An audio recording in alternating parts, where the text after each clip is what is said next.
presentación.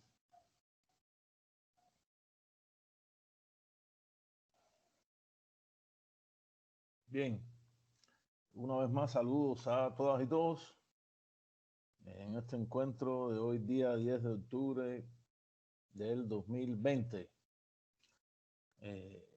donde lo que vamos a tratar de materia va a ser las figuras de Max Weber y de Thomas Kuhn. Yo creería que las presentaciones entre las dos más o menos hacen un tiempo que estamos ahí, que nos dé, no son muy grandes, pero sí la explicación es bastante, digamos, sí puede ser bastante extensa. Voy a tratar de ser lo más directo posible para que no nos pasemos el tiempo, incluso si se puede terminar unos minutos antes, así sea y sea de manera más efectiva. Ya ustedes vieron, ya tienen la nota. No he ido todavía a firmar los cuadros, pero bueno, ya la nota está en la plataforma. Yo creo que es lo más importante. Lo otro siempre tiene un tiempo, pero como igual tengo que pasar por otros asuntos personales, estoy esperando a que esos asuntos personales estén resueltos para no ir más de una vez a la Universidad Evangélica, donde ustedes deben saber que hay un control bien estricto, el que entra y que sale y todo por este tema de la pandemia. Pero bueno, son las medidas que toma cada universidad y correcto, por supuesto. Entonces voy a pedirles, como siempre, que mantengan los micrófonos apagados. Pueden apagar también la imagen para que el ancho de banda sea más, tengamos más ancho de banda. Voy a quitar mi imagen y voy a subir la presentación del día de hoy, la primera, que tiene que ver con Max Weber. ¿Me permiten un minuto?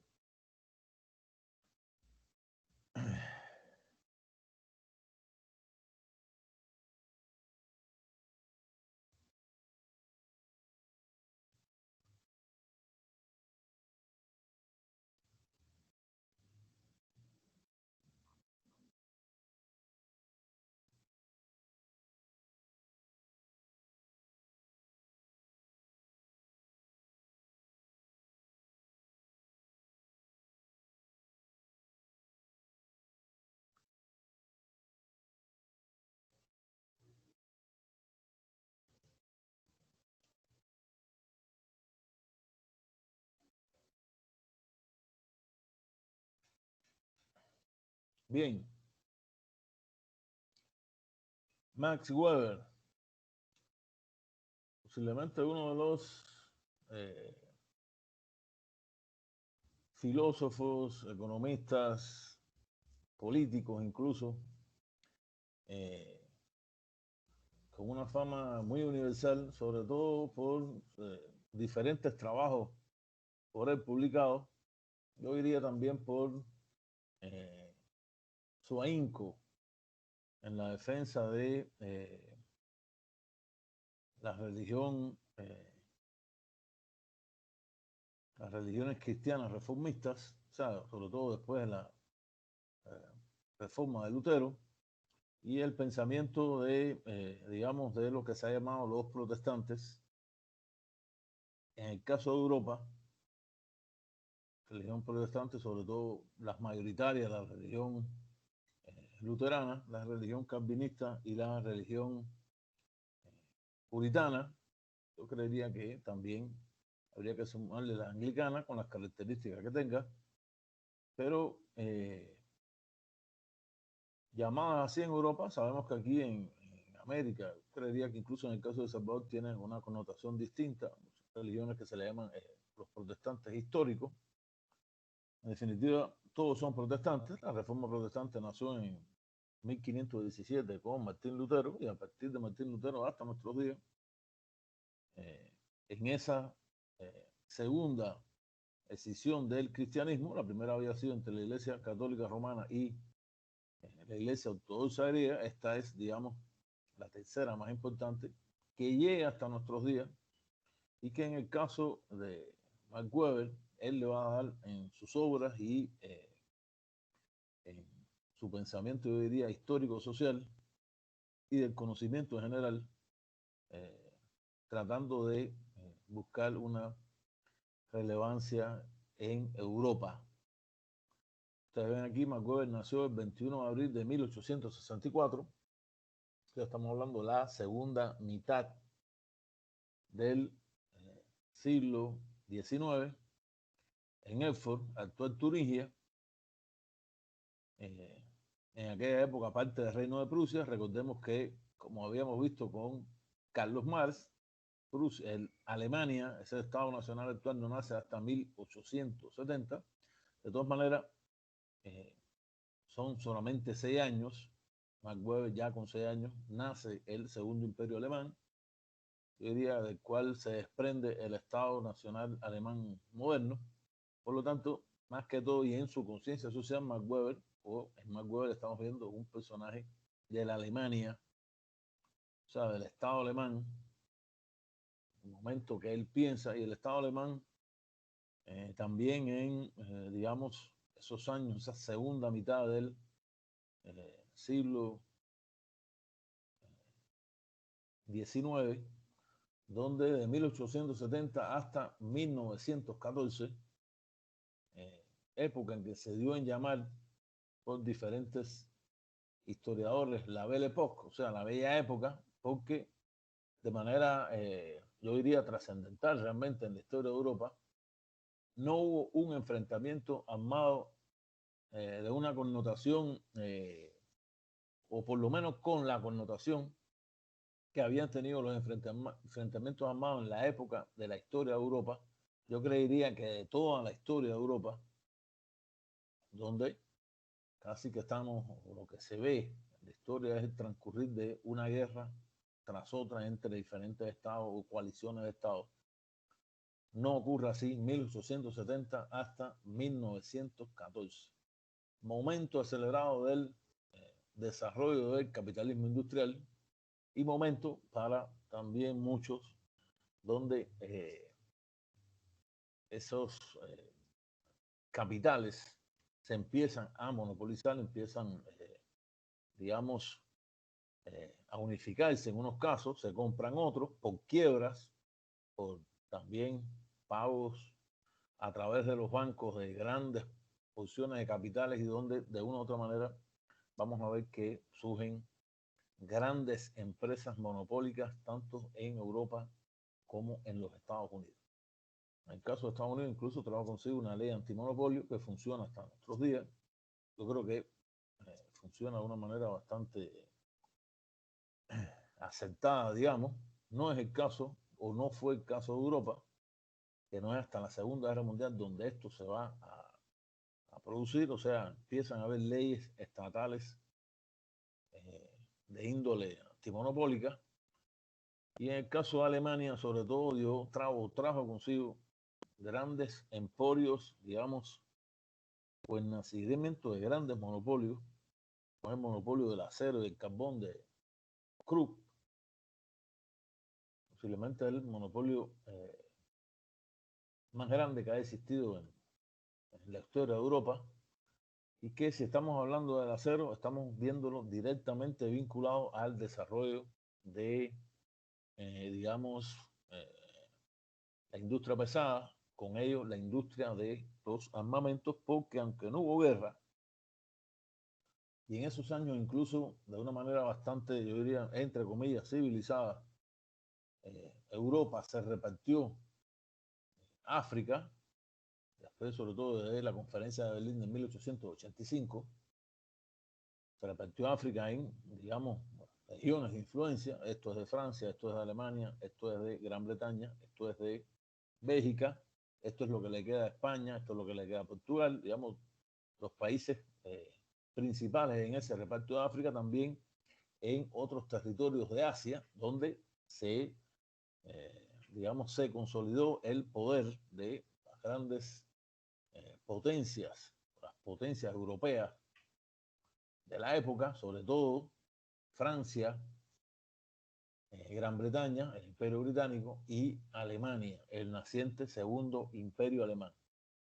y que esa formación de los monopolios, de una u otra manera, es una de las causas que condujeron a el estallido de la llamada Gran Guerra, después conocida como la Primera Guerra Mundial en el año 1914, que es un momento también donde, digamos, entre comillas, la civilización europea sufre un golpe tremendo, termina la Belle Époque y empieza entonces igual una nueva espiral de violencia que va a culminar en el estallido de la Segunda Guerra Mundial en 1939 y casi que eh, la destrucción de toda Europa después de la derrota de la Alemania nazi en 1945. Esta es de una u otra manera, digamos, la época, sobre todo la Primera Guerra Mundial, donde se va a desarrollar la figura de Max Weber y donde va a escribir su obra. Y se los pongo, hijo de un funcionario adinerado y liberal y de una madre calvinista y religiosa.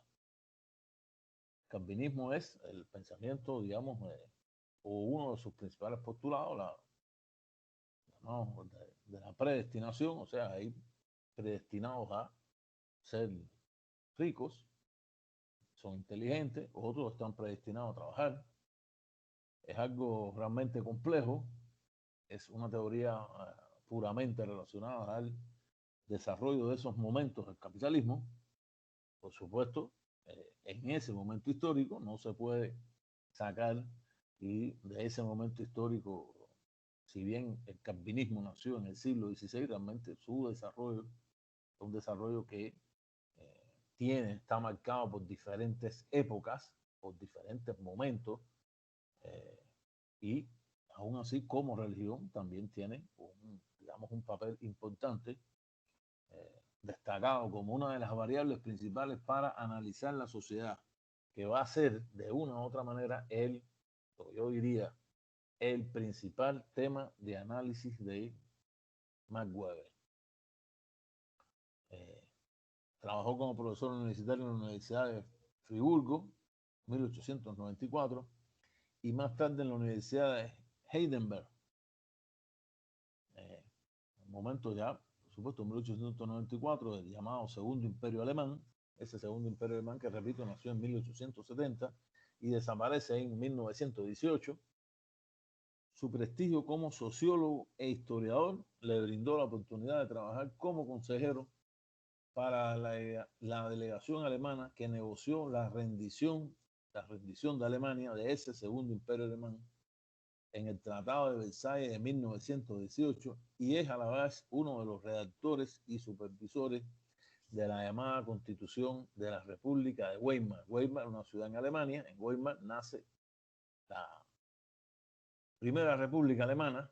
En la historia de Alemania nace esa Primera República que va a durar desde 1919 hasta 1933, cuando Hitler, después de ganar las elecciones, en las bases de esa propia Constitución de Weimar, porque Hitler ganó las elecciones, el Partido Nacional Obrero Socialista Alemán, más conocido como Partido Nazi, derrotó a los socialdemócratas y los comunistas en elecciones. Eso es importante tenerlo en cuenta porque a veces da la impresión de que, como si Hitler siempre hubiese sido un dictador, realmente Hitler ganó una elección en Alemania y después de ganar la elección es que barrió con la República de Weimar, con esa república donde había participado Max Weber como uno de los asesores, como uno de los redactores incluso de la república. Desaparece en ese momento cuando Hitler proclama el nacimiento de el Tercer Reich o el Tercer Imperio Alemán, imperio del cual él no se declaró emperador, pero sí se autotituló Führer de Alemania, o sea, jefe. Yo realmente pienso que a veces no hay que declararse emperador para tener un poder totalmente absoluto. Führer, Hitler, como tal, tuvo en Alemania un poder absoluto. Yo creo que esa parte de la historia es bastante más conocida, muy debatida, por supuesto, hasta nuestros días. No hace, sigue siendo objeto de estudio de historiadores, politólogos y sociólogos. ¿Qué fue lo que pasó en esa Alemania? ¿Cuál es la historia real de esa Alemania que finalmente sucumbió en el año 1945 ante el empuje del Ejército Rojo.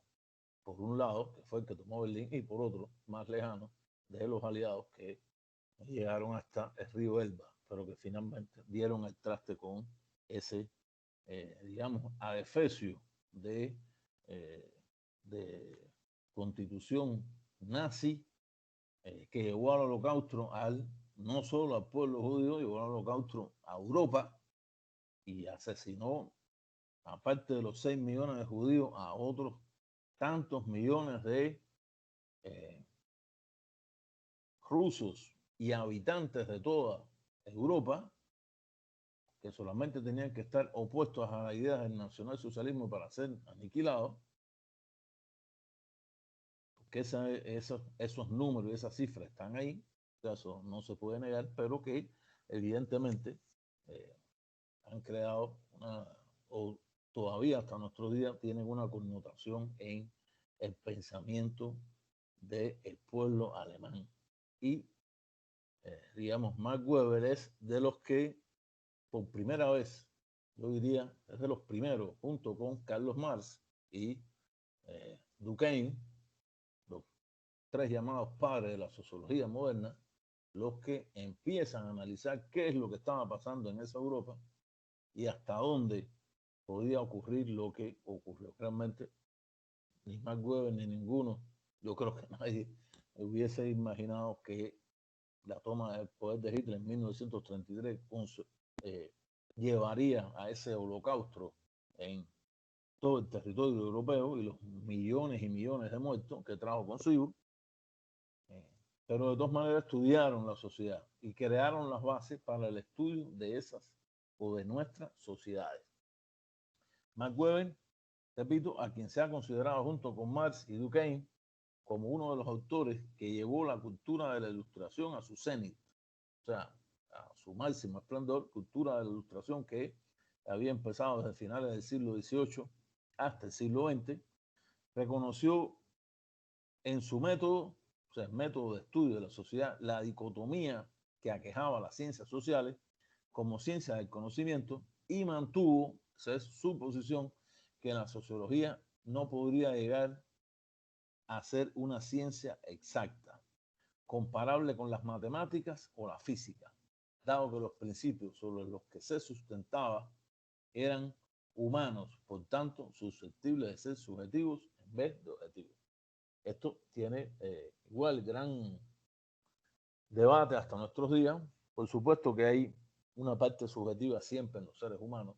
Los seres humanos tenemos cada uno un cerebro y nunca vamos a dejar de ser subjetivos. O sea, difícilmente una persona piensa exactamente como otra, ni siquiera si son gemelos. O sea, si son twins, o sea, hijos de un solo huevo, o sea, unicigotico, aquí los médicos me pueden rectificar si me equivoco, lo que salen iguales, o sea, imágenes iguales, dos personas iguales o extremadamente parecidas, aún así no piensan igual. Imagínense ustedes cómo cada uno de nosotros, de diferentes padres, con diferentes condiciones de desarrollo, con diferentes familias, todos pensamos distinto. Y en eso, evidentemente, no hay duda, siempre existe una subjetividad a la hora de estudiar la sociedad. Eso a mí realmente no me cabe la menor duda. Lo que pasa que a la vez la sociedad es tan compleja digamos, de estudiarla, de verificar qué es lo que pasa en la sociedad, que yo siempre les digo a ustedes que y les he dicho que cuando uno estudia la sociedad está tratando de hacer aproximaciones, no se aproxima a la verdad. La verdad es que son relativas, nunca se va a tener una verdad absoluta y incluso el estudio de la sociedad de diferentes objetos de estudio crea a la vez o estimula el estudio de otras investigaciones y así consecutivamente de una manera realmente que es dialéctica. Así es como se estudia la sociedad, una sola variable cambia totalmente o puede cambiar o dar al traste incluso con una investigación de muchos años, porque así funciona la sociedad. Por eso es tan difícil de discernir la sociedad, por eso es tan difícil de explicarse las condiciones en que se desarrolla o nos desarrollamos los seres humanos. Eso no queda, yo personalmente no tengo la menor duda, y a la vez sigo considerando que de todas formas es posible que nunca vayan a ser exactas como las matemáticas o la física, pero la matemática o la física, su método no puede explicar el desarrollo de la sociedad. Eso es a la vez imposible. No puede un método matemático explicar. Se puede usar el método matemático, pero hay que usar otros muchos métodos para explicarnos qué es lo que pasa en la sociedad. Empezando por métodos de todos tipos. Empezando incluso por la historia. Y yo creo que Max Weber, sociólogo y a la vez considerado también uno de los grandes historiadores europeos, de esa modernidad, de esa supuesta modernidad que desapareció en 1991 con la caída del comunismo stalinista soviético, para uno, para otro la modernidad continúa y estamos en las mismas condiciones, lo único que en otro momento del desarrollo del sistema capitalista, esta cuarta revolución industrial, donde las explicaciones evidentemente también son otras, porque las condiciones concretas son diferentes. Repito, por eso, como investigadores que somos, porque ustedes igual son investigadores y van a llegar igual a terminar esta maestría, entonces como investigadores hay que, cuando se va a estudiar en la sociedad, que hacer esa relación a veces tan compleja y tan difícil de todas las variables que conforman o la mayoría de las variables que tengan relación con su objeto de estudio, ver, analizar, valorar, determinar cómo es que se manifiestan en un sentido o en otro. Repito, yo de todas maneras considero que no hay la menor duda, hay una parte subjetiva, eso no queda, o sea, eso está más que claro. No, creería que nadie podría pensar de que el pensamiento es único y es, y es no cambiable y es el mismo desde que nacieron los seres humanos. Eso no puede ser, es imposible, la historia lo demuestra. A la vez, Max Weber habló de, en base a ese subjetivismo en las ciencias sociales, consideró, valoró lo que incluso puede ser una teoría realmente propia del llamado individualismo metodológico. Weber desarrollaría lo que más tarde se conocería como el individualismo metodológico, asegurando que solamente los individuos susceptibles igualmente a la subjetividad son agentes activos.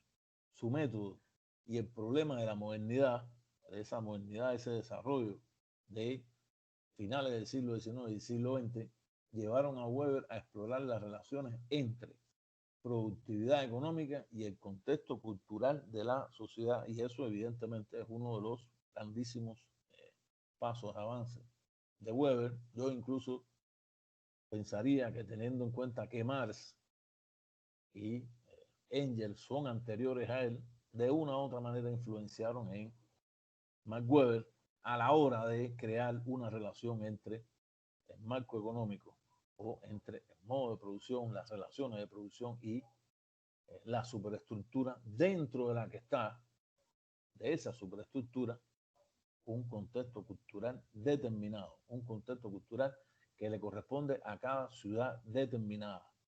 Cuando hay un contexto cultural determinado, si lo vemos así, lo trasladamos a Europa, puede ser el mismo contexto cultural de Francia que el de Alemania. Fíjense, dos países que tienen una larguísima frontera, no pueden ser iguales, empezando porque en Francia se habla francés y en Alemania se habla alemán. Y la lengua simplemente es una de las bases, o una de las, digamos, de las, sus estudios crean las bases de un desarrollo cultural determinado. La lengua como tal. ¿Ok? Para que exista incluso un país, un estado, una nación, tiene que tener no solo un territorio, sino que tiene que tener una cultura que está que en su base tienen una lengua común. En el caso de Francia, el francés; en el caso de Alemania, el alemán; en el caso de nosotros, el castellano. Esta es la base de la cultura. E incluso cuando hay una misma lengua, incluso habiendo una misma lengua, el contexto cultural es cambiante. Y solamente hay que mirar Centroamérica, donde a excepción de Belice, yo diría de la mitad de la población de Belice, porque la otra mitad de la población de Belice también habla castellano, porque la mitad de la población de Belice es de origen guatemalteco, hoy, ahorita mismo, pero en la otra Centroamérica, donde todos hablamos el mismo idioma, que todos hablamos el castellano, sin embargo, el contexto cultural, nuestra cultura es diferente. ¿Es igual la cultura salvadoreña a la cultura hondureña? No. ¿Es igual la cultura salvadoreña a la cultura guatemalteca? No. ¿Es igual la cultura guatemalteca a la hondureña? No. ¿Es igual la cultura hondureña a la de Nicaragua? No. ¿Y a la de Costa Rica? No. Y así los no serían. Y hay una lengua. Fíjense. Dice que es difícil. Por eso es que son tan complejos, o es tan complejo analizar los fenómenos sociales, que inciden en una cantidad de factores, una cantidad de variables, que realmente se nos hace, yo diría, o por lo menos a mí, se me hace difícil muchas veces lograr una explicación. Y por eso yo siempre digo que cuando se hace una investigación de cualquier tipo, lo que estamos haciendo es una aproximación. Nosotros nos aproximamos a un objeto de estudio X, pero jamás vamos a tener una verdad absoluta, porque eso mismo que se está estudiando hoy, pasan 6 meses y posiblemente se haga una investigación igual y sus resultados sean diferentes, quizás incluso en menos tiempo, porque otros factores, elecciones, catástrofes naturales, explosiones sociales, migraciones, cualquiera de esos factores puede cambiar un contexto en específico. No vamos, y solamente hablo, si uno traslada eso a, por ejemplo, el Medio Oriente, habría que agregar entonces guerras. Gracias a Dios, aquí por lo menos eso está alejado de nuestras mentes. Qué bueno, ¿no? Pero si eso no lo pasa al Medio Oriente y a las regiones próximas al Medio Oriente, lo que está ocurriendo hoy en Nagorno-Karabaj, entre una población de origen armenio contra la población, contra el estado de Azerbaiyán de mayoría azerí. Y simpáticamente, fíjense, aunque unos son armenios y los otros son azerbaiyanos, y existe un idioma armenio y un idioma azerbaiyano, ambos tienen a la vez una lengua común. ¿Que cuál es? El ruso. Porque todos hablan ruso también, porque esas son regiones rusificadas, regiones que pertenecieron al Imperio Ruso y después a la Unión Soviética, ¿no? O sea, tienen una comunicación directa y a la vez una incomunicación total, que está llevando a una nueva escalada de un conflicto que puede llevar a una espiral de violencia donde, por desgracia, siempre los afectados son los mismos, que son la población civil, o por lo menos los más afectados. Y en este caso, yo creería que ese análisis, porque ni más ni menos, cualquier investigador está influenciado. Yo personalmente soy un hombre influenciado por Carlos Marx, pero soy también una persona influenciada por Weber, porque esa crítica al marxismo de muchas veces determinismo económico, o los seguidores del marxismo, porque Marx nunca habló de eso, habló de una mediación, siempre estaba mediado en última instancia, pero en última instancia porque se mediaba por una cantidad de cosas. En el caso de Weber, concluye que este contexto cultural de la sociedad, incluso en momentos, puede determinar el propio desarrollo económico, cosa que la historia también ha demostrado. Y llegar a eso, a pesar de otras cosas con las que yo personalmente no pueda estar de acuerdo, igual que muchas cosas del marxismo con las cuales yo no estoy de acuerdo, o del marxismo de Marx, tengámoslo eso en cuenta, que es el marxismo del siglo XIX, no es ni siquiera el marxismo de hoy. Hoy hay un nuevo marxismo, ¿no? Por lo menos yo lo veo así, donde de cada una de esas partes, nuestro pensamiento, el pensamiento humano, está tomando lo más positivo para hacer acercamientos al estudio de la sociedad humana.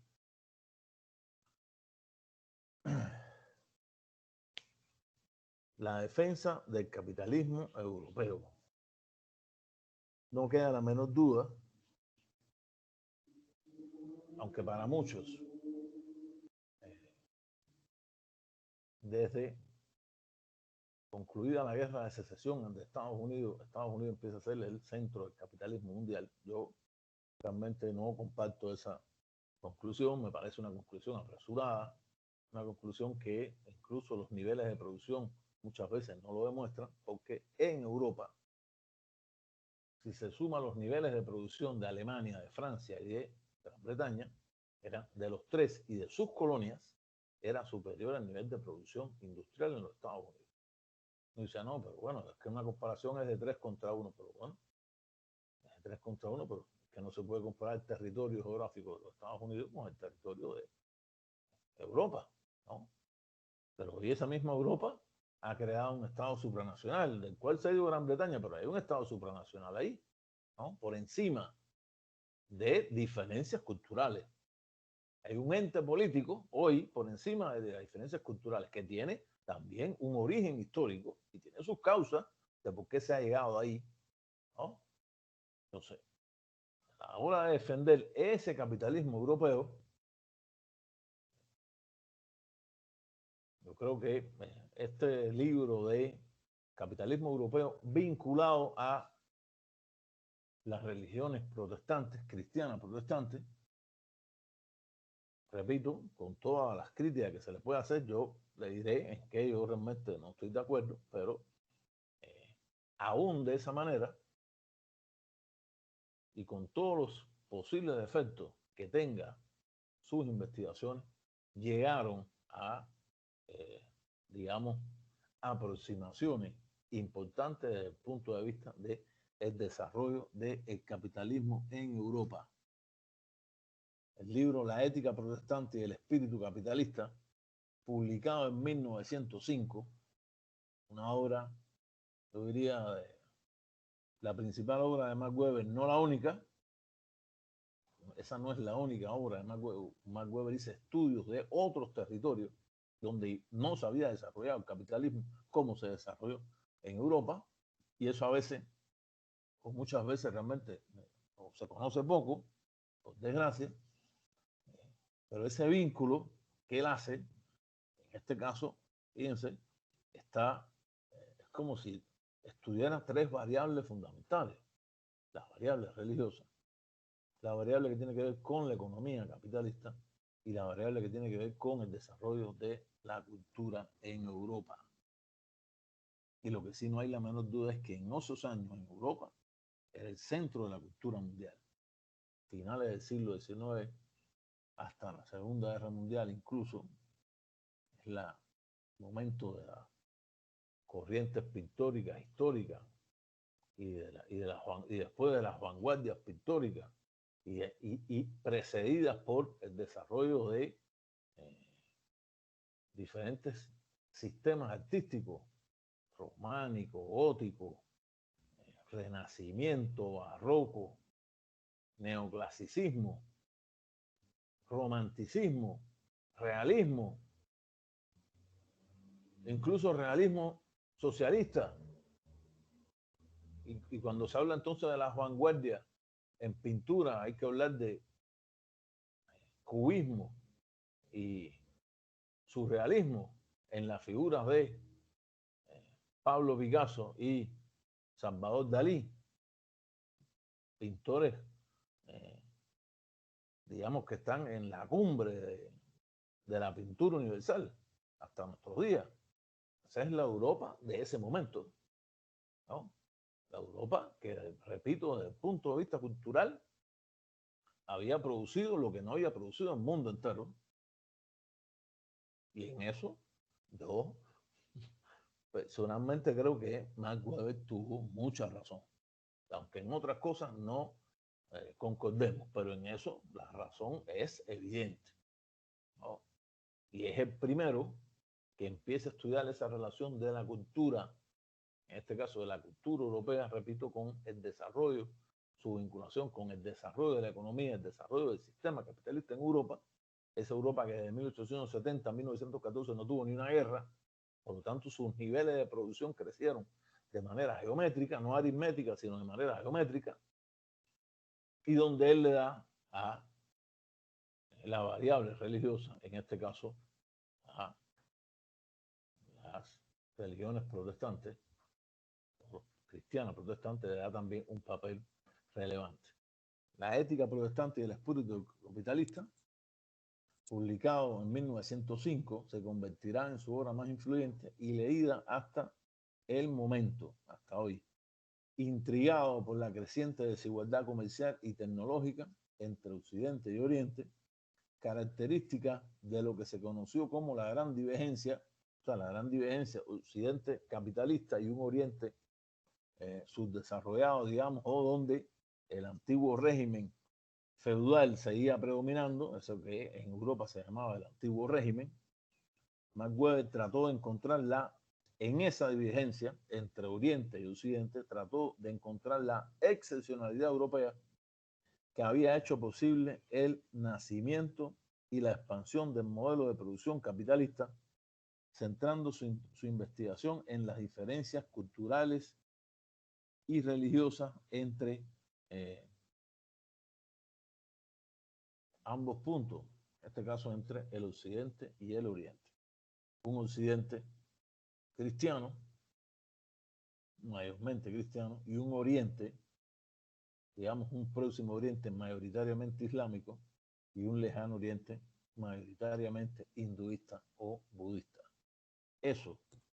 Esa divergencia, ese desarrollo de qué es lo que estaba ocurriendo en ese momento histórico concreto, en eso se basan los estudios de Max Weber, de las sociedades como sociedades en China, como en la India, incluso como en Egipto. Realmente repasó todo eso, lo estudió de una u otra manera y llegó a la comparación con el caso europeo.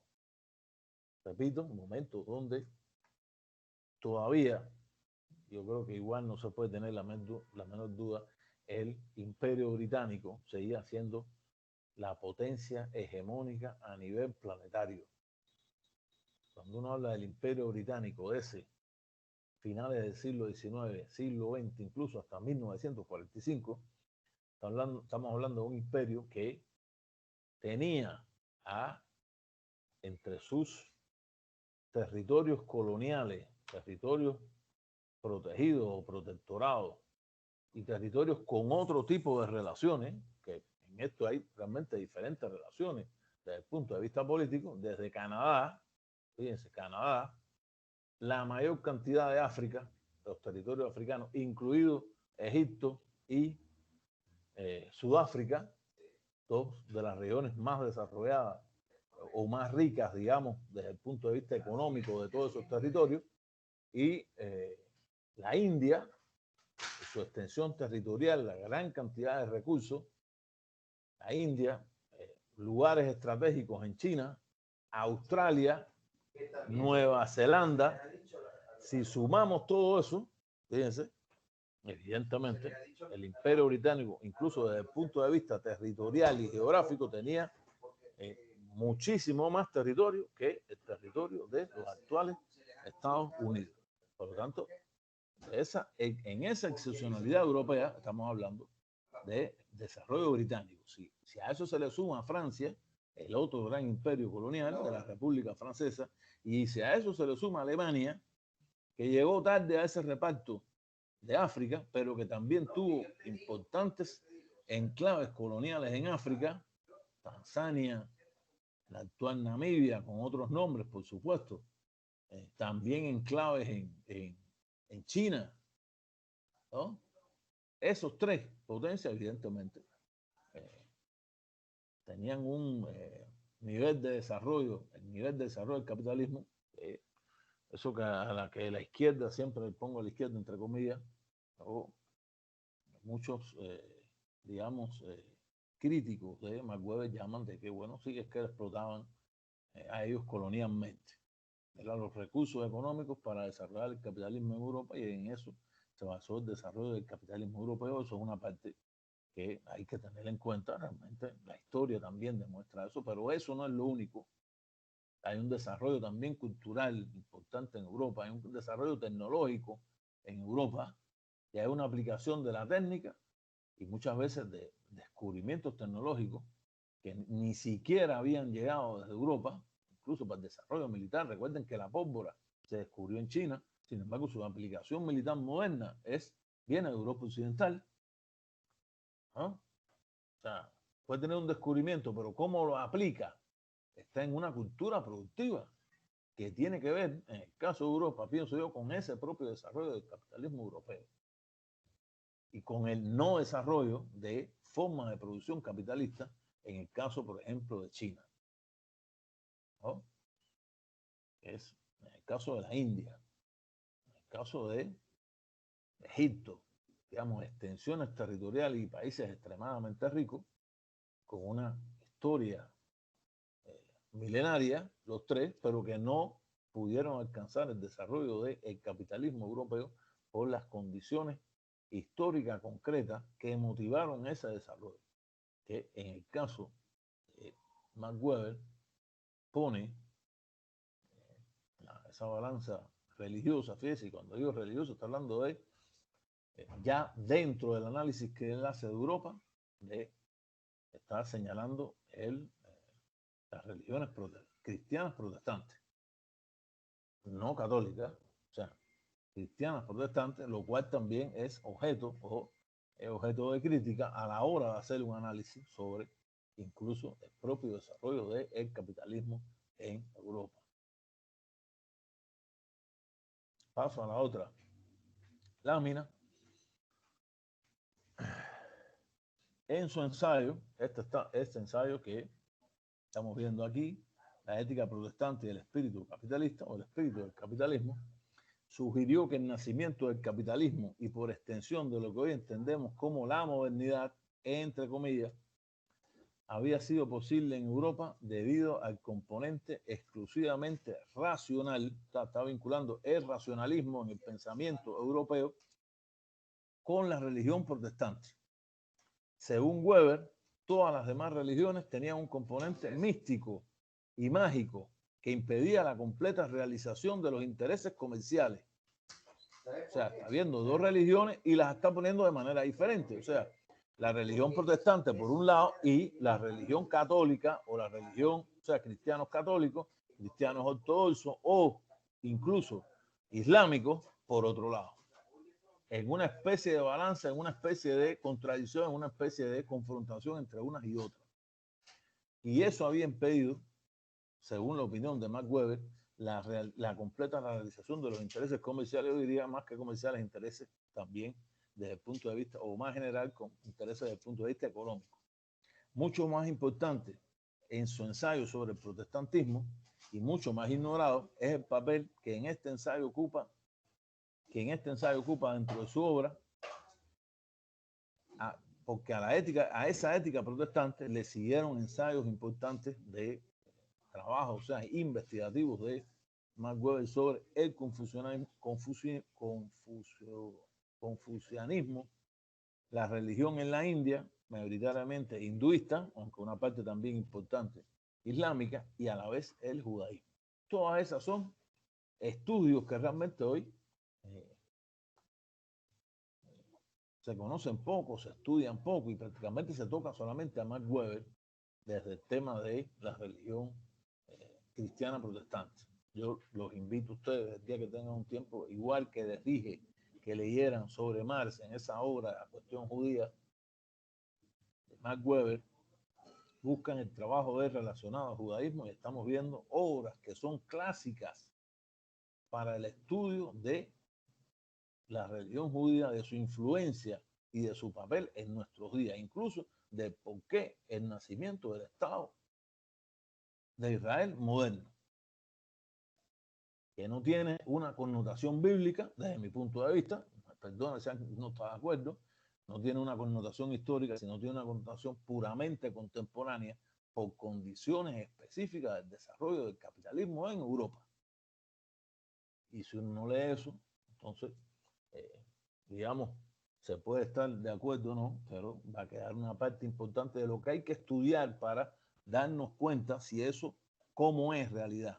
O sea, que tener toda la información, si no se tiene toda la información, es como si tomáramos entonces una opinión sin los argumentos necesarios, e incluso saliendo de esa propia o esa supuesta racionalidad europea, esa racionalidad de el cristianismo protestante que consideró Max Weber que tenía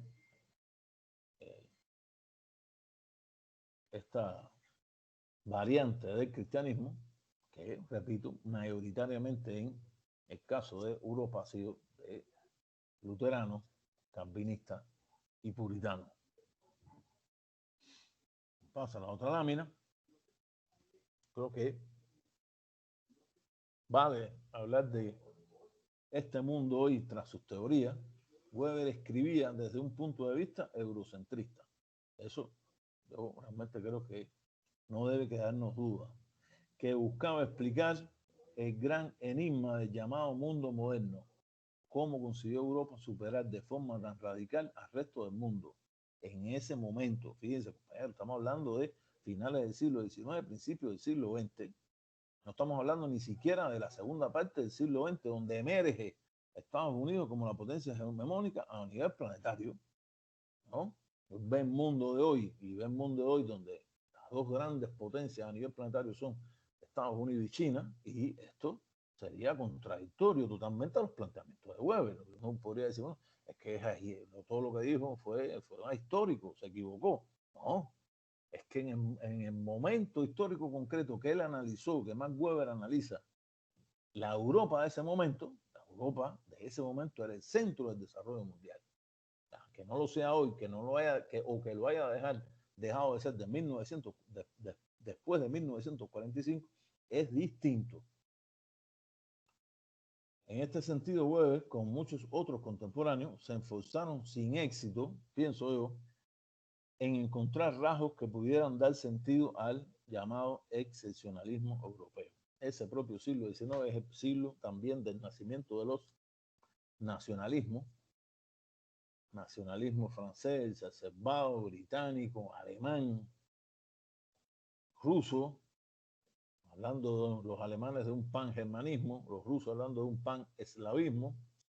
Al final, los franceses de la francofonía, en el caso de Europa, que mantienen hasta nuestros días, que realmente la base de ese pensamiento, desde mi punto de vista, ha cambiado poco. Sigue habiendo un pensamiento extremadamente nacionalista, muchas veces que raya en el chauvinismo en las principales ciudades, perdón, en las principales culturas de Europa. No es extraño que en Francia las próximas elecciones se van a dirimir entre Emmanuel Macron, que es representante de la derecha, digamos la derecha tradicional francesa, contra Marie Le Pen, que es la representante de la extrema derecha francesa. Y donde lo que hace la izquierda simplemente es votar por la derecha antes que gane la extrema derecha. Fíjense. Y eso está en el nacionalismo, porque esa extrema derecha pide incluso la expulsión de todos los no franceses de Francia.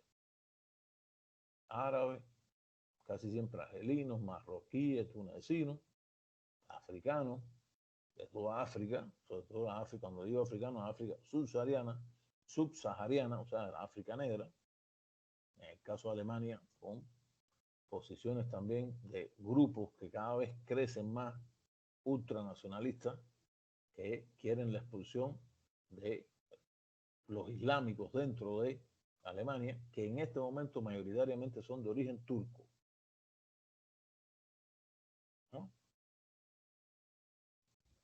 Yo les hago estas comparaciones para que ustedes vean que evidentemente hay que estudiar a todos estos autores para tener una base realmente o argumentos realmente que nos lleven a razonar de la manera más cercana de qué es lo que ha pasado en el mundo y por qué lo que pasó hoy está influenciando y por qué lo que está pasando hoy posiblemente sean las causas del futuro más cercano. Yo realmente creo que la excepcionalidad europea desde el punto de vista de la cultura o desde el punto de vista incluso del desarrollo del capitalismo tiene mínimamente críticas. O sea, hay que criticarlo porque, repito, esto es un planteamiento que tiene una base chauvinista, tiene una base nacionalista. En el caso de Alemania tenía una base antijudía, antisemita, es realmente más la palabra que pega, antisemita, aunque la mayoría fueran de origen judío y no de origen árabe, porque los árabes y los judíos tienen el mismo tronco común, son semitas ambos. Pero desde el punto de vista de ese nacionalismo hay que hacerle una crítica, una crítica que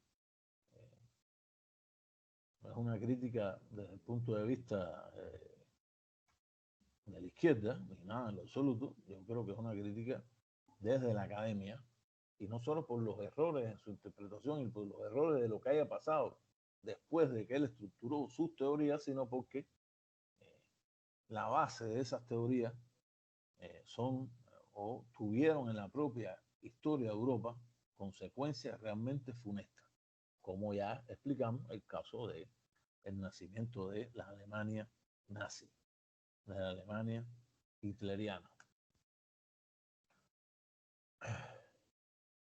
Gran mérito de Weber, aún 150 años después de su nacimiento, se debe a que fue un pionero a la hora de investigar la relación humana entre la actividad económica y el marco cultural.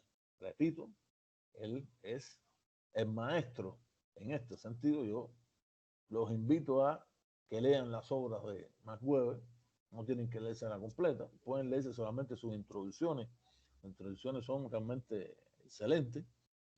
Leo también, incluso sí, como dice Joseph Pérez, las conclusiones a las que llegó el sociólogo fueron erróneas en muchos sentidos, ya que el capitalismo moderno no surgió en las protestantes Suiza, Holanda o Escocia, sino en las católicas Venecia y Génova.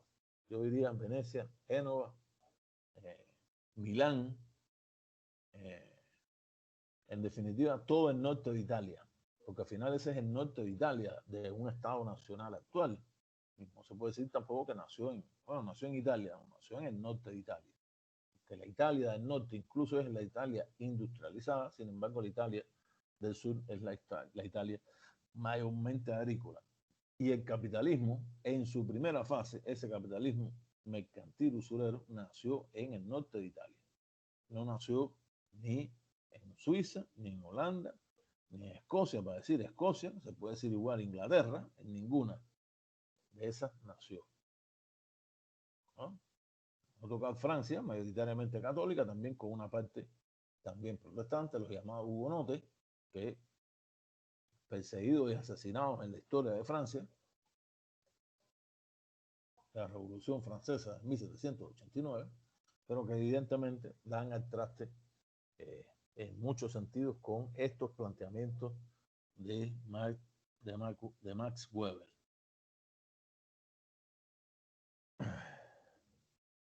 He quitado de esta presentación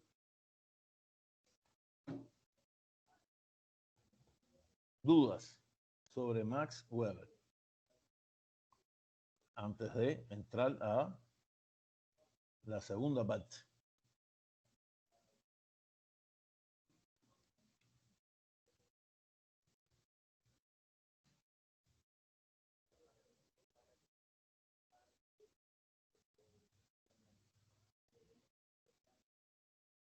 No hay duda.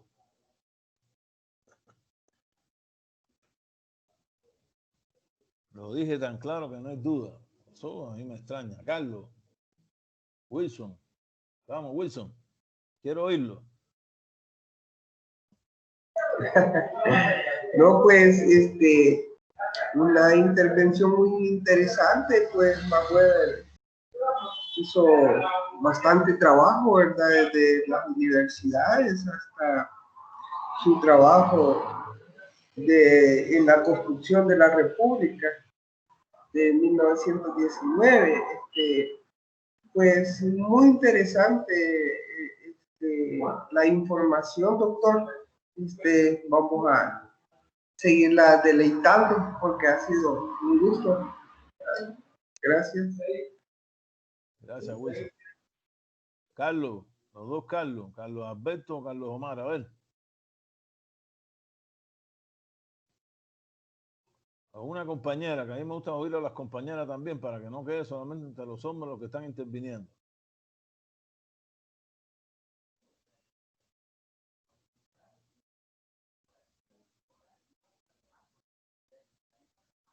En este momento estamos 16.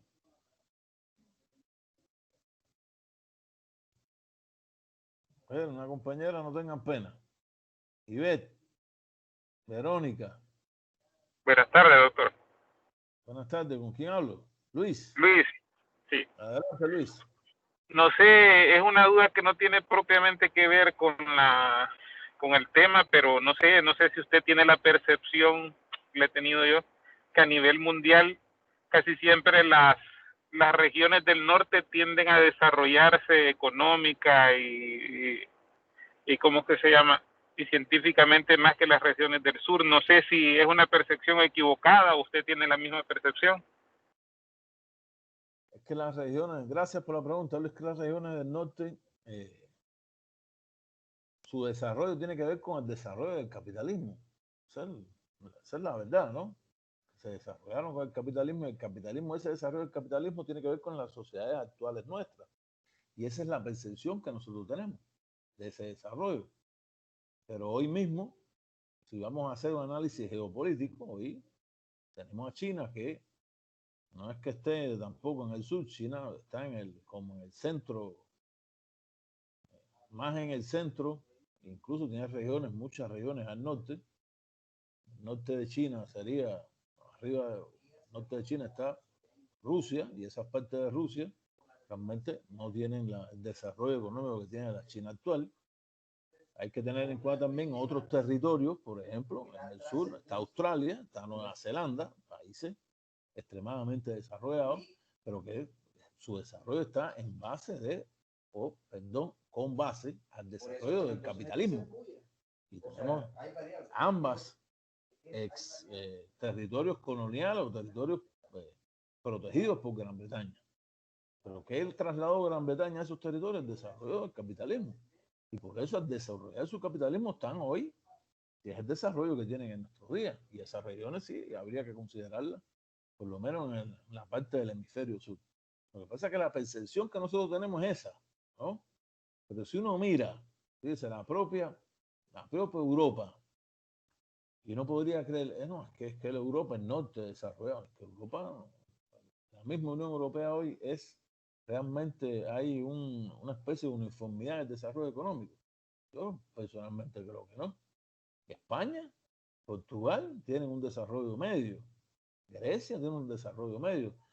Todos los últimos países de lo que fue la Europa Oriental, ex socialista soviética, que es hoy de la Unión Europea, tienen también términos de desarrollo medio. Italia es el norte de Italia, el sur de Italia es la Italia agraria.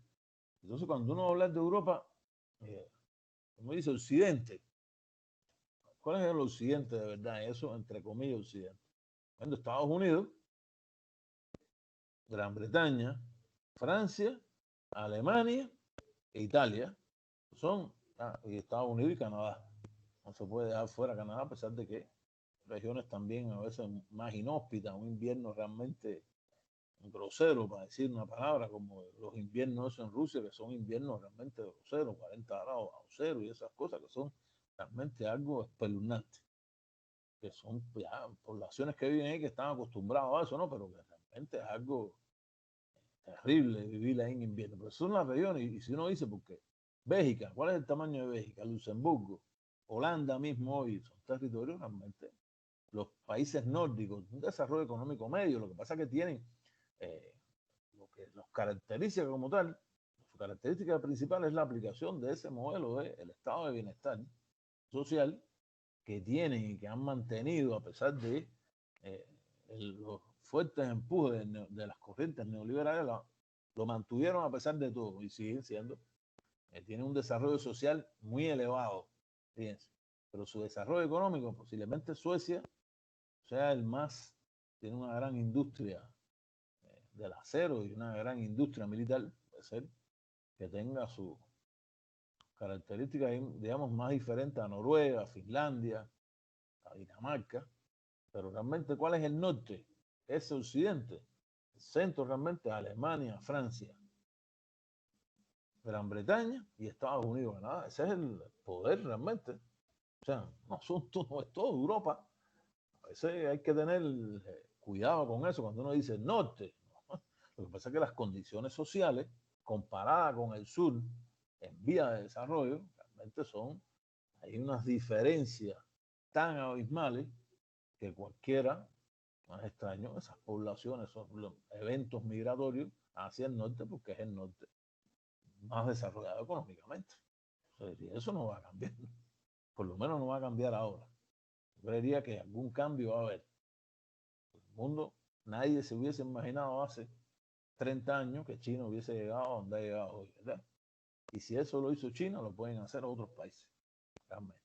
Lo que hay que tener políticas nacionales que estén vinculadas a ese desarrollo. No crecer por crecer, sino crecer de una manera también con el cuidado al medio ambiente, con crecimiento económico vinculado al crecimiento social y que es lo que realmente ha hecho China, con un partido Estado y todo eso totalmente criticable, con una libertad, la libertad de expresión prácticamente coartada y otras críticas que se pueden tener, pero desde el punto de vista social, el Estado chino como tal ha sacado de la pobreza, sacó de la pobreza, casi que era pobreza, extrema pobreza, a 300 millones de habitantes.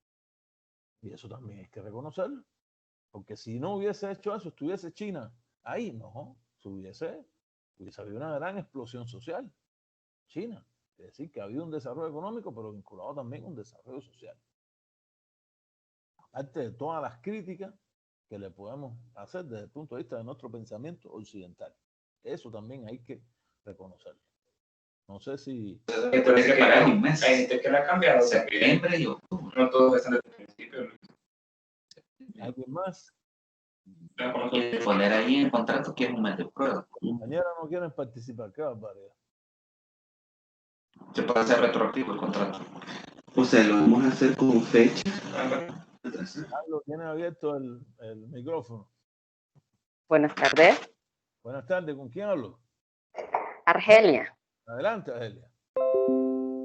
Sí, de verdad que escuchándole su explicación, sí estoy muy de acuerdo con lo que usted decía, en el sentido de que la sociedad es compleja y quizás muy subjetiva en todas las aportes y opiniones que podemos dar ante cualquier teoría.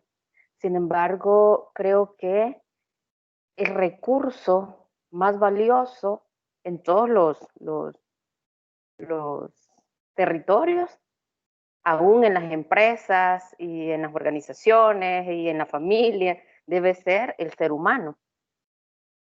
En esa complejidad debemos de tomar en consideración, como seres humanos también, el hecho de estudiarlo y analizarlo y, como usted decía, estar como bien atento a los cambios que se generan en la sociedad. Porque creo yo que, y de verdad que lo he leído en varias teorías, que el ser humano, la sociedad, el individuo, es como el recurso más valioso que puede tener todo país y toda región. Y lo podemos ver en todos esos éxitos y en todos esos avances que se mencionan en el tema de tecnología. Ahí está el ser humano, en el tema de recursos, ahí está el ser humano, en el tema de todo va en función de la persona. Entonces, a mí por eso me interesa el tema del conocimiento, porque en cuanto más el ser humano tenga conocimiento, va a ser como más complejo el hecho de manipularle, el hecho de de atropellarle, porque hay conocimiento. Entonces, es interesante realmente y que a lo mejor no es tan fácil, de verdad, llegar a, como usted decía, a una verdad absoluta, porque la misma sociedad es variante, es compleja. Podemos estar, y de verdad que el ejemplo que usted ponía es cierto. Hay gemelos, mellizos, hermanos, tíos, padres diferentes. No actuamos de la misma forma. Sin embargo, todo está relacionado con el ser humano. Así que yo sí creo que debemos de invertir en el conocimiento de las personas para poder avanzar en todo lo que en todo lo que tiene que ver con el universo, creo yo. Si tenemos personas desconocedoras, va a ser más difícil lograr el desarrollo en todos los sentidos. Solamente. Muchas gracias, Angelia. Me dice, Sí. Carlos tiene problemas con la conexión. Hablando de Max Weber y su alto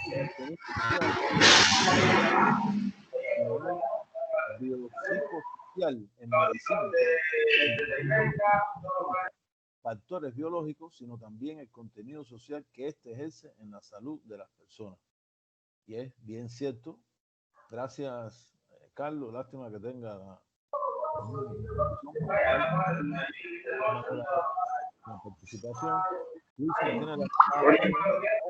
Ok, gracias, doctor.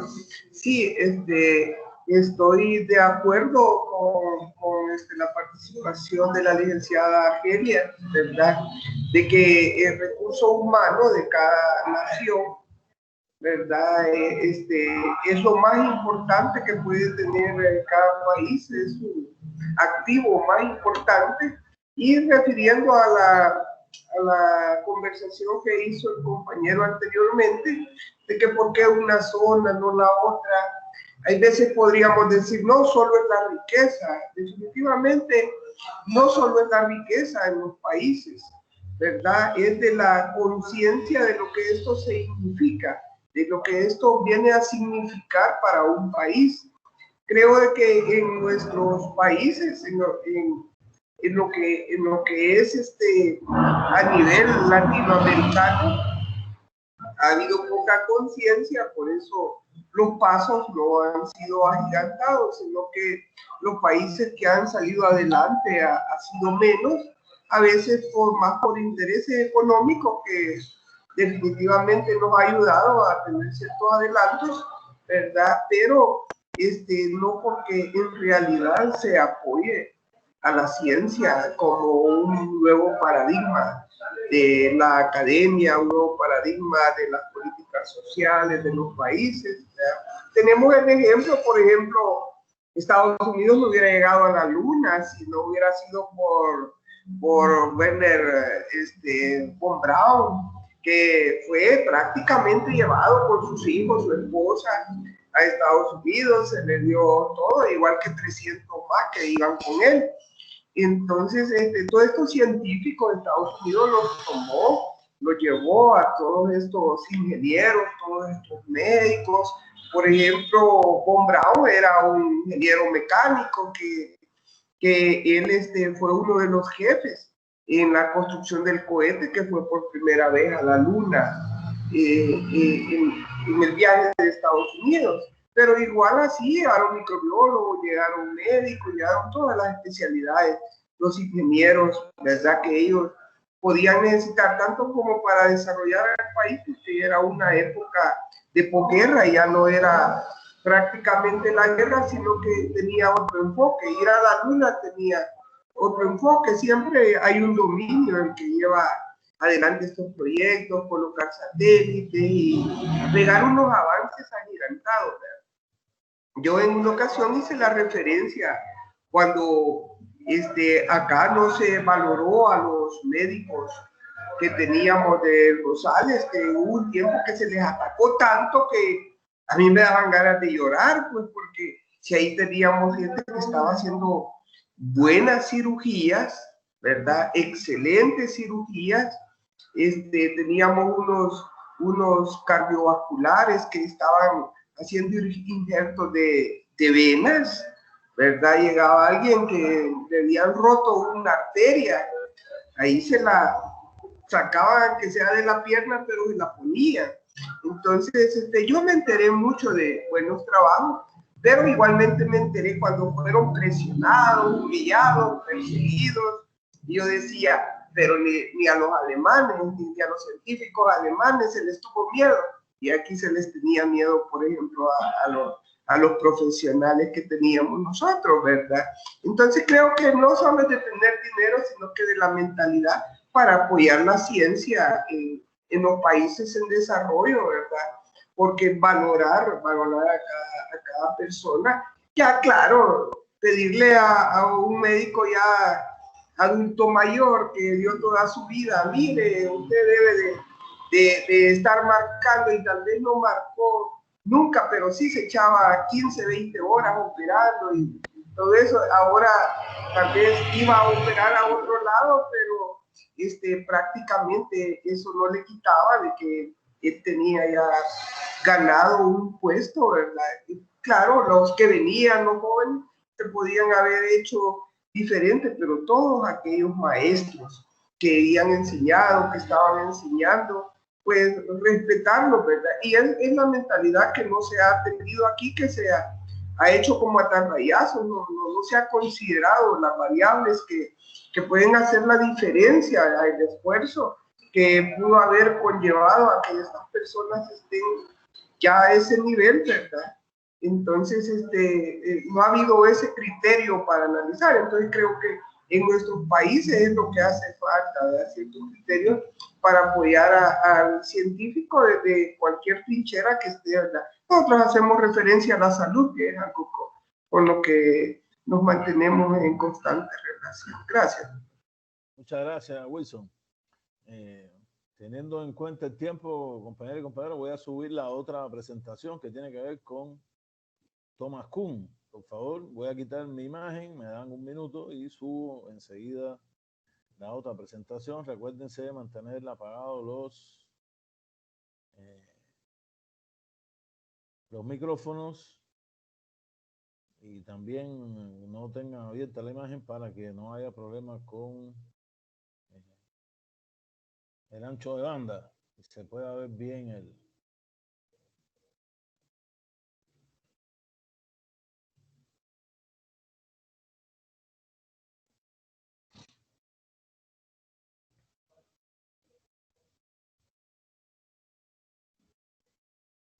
Y en honor al tiempo y que tenemos que terminar, porque lo que no se termine tienen que revisarlo ustedes, voy a ir lo más rápido posible, son las 2:17 y ustedes tienen hasta otra clase después, si mal no recuerdo. Thomas Samuel Kuhn, estadounidense, 1922, Cincinnati, Ohio, hasta 1996, Cambridge, Massachusetts. Estamos hablando de un hombre totalmente del siglo XX. 1922, posterior a la Primera Guerra Mundial, antes, pocos años del crack económico del 29 al 33, y evidentemente un hombre, les repito, un hombre del siglo XX, historiador y filósofo de la ciencia. Tenía que haber puesto y filósofo de la ciencia, coma, estadounidense, no de la ciencia estadounidense, es un error. Filósofo de la ciencia, coma, estadounidense, conocido por su contribución al cambio de orientación de la filosofía y la sociología científica. Yo diría que, entre otras cosas, el padre de lo que se puede llamar la sociología científica. Hay muchas personas que dicen, bueno, que eso no, que si eso no existe, de todas maneras, la existencia o no quita el papel relevante de Kuhn en el desarrollo de la filosofía y la historia de la ciencia. De eso yo personalmente creo, o yo personalmente no tengo la menor duda.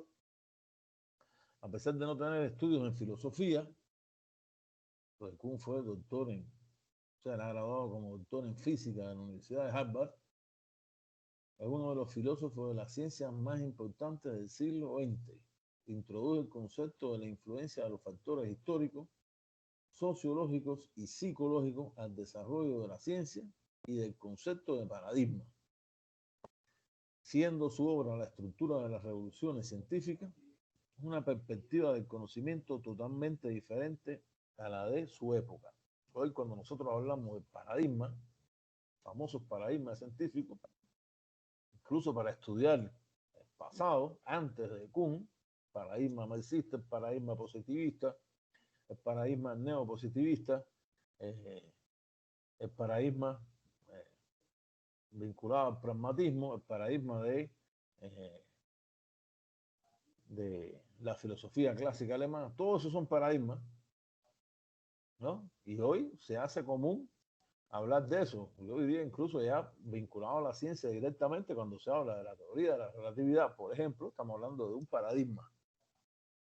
Y antes, en la historia de la ciencia, cuando se hablaba de Newton, paradigma newtoniano sería, para llamarlo creo que así es como se pronuncia, sería también un paradigma. Y eso se lo debemos a, digamos, las diferentes generalizaciones y estudios hechos por Thomas Kuhn, que a pesar de ser un hombre del siglo XX, llegan hasta nuestro día. Cuando vamos a hablar hoy de un paradigma científico, cuando se habla de la cuarta revolución industrial, estamos hablando de un paradigma.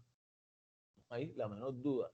Y a pesar de que Kuhn en ese momento ya estaba muerto, su legado trasciende hasta los momentos actuales. Cada vez, repito, que hablemos de un paradigma, estamos refiriéndonos, o sea, tenemos en la base el conocimiento acumulado de la humanidad, en este caso, en el pensamiento de Thomas Kuhn.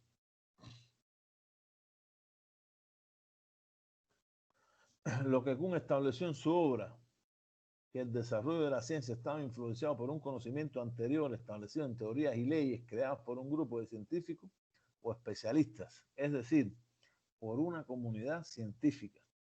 Esto implica que para entender a la ciencia actual se necesita un conocimiento previo. ¿De qué está hablando Kuhn aquí? Está hablando de la experiencia acumulada. ¿Quién habló de la experiencia acumulada? Locke, ¿no? Uno tiene la experiencia acumulada hasta ese momento de sus antecesores.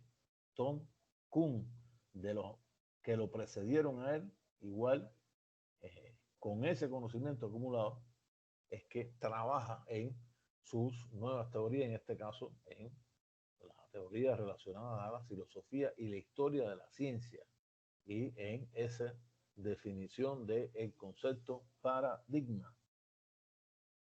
Cuando los especialistas están dentro de una investigación, formulan una hipótesis. ¿Quién empezó con los estudios de la hipótesis? Desde el positivismo, y de antes del positivismo con el llamado método científico, Galileo Galilei, Comte y todos los que precedieron. Fíjense, todos nos preceden a la hora de hacer un análisis de este tipo. Formulan una hipótesis que está influenciada por un conocimiento a priori. Cuando éste puede explicar los fenómenos de la investigación, existe confianza en ella. Pero si existe una anomalía, eso habría que ponerlo entre comillas, que la ciencia actual no puede explicar, genera un cambio radical en la ciencia normal. La pongo entre paréntesis, actual, y normal también sería entre comillas, que desemboca a lo que Kuhn llama una crisis. Lo que posteriormente lleva entonces a una revolución científica. Esto de una u otra manera, y así a grosso modo, es el pensamiento de Kuhn relacionado a las diferentes etapas del desarrollo de las ciencias. Y es lógicamente un enfoque historicista.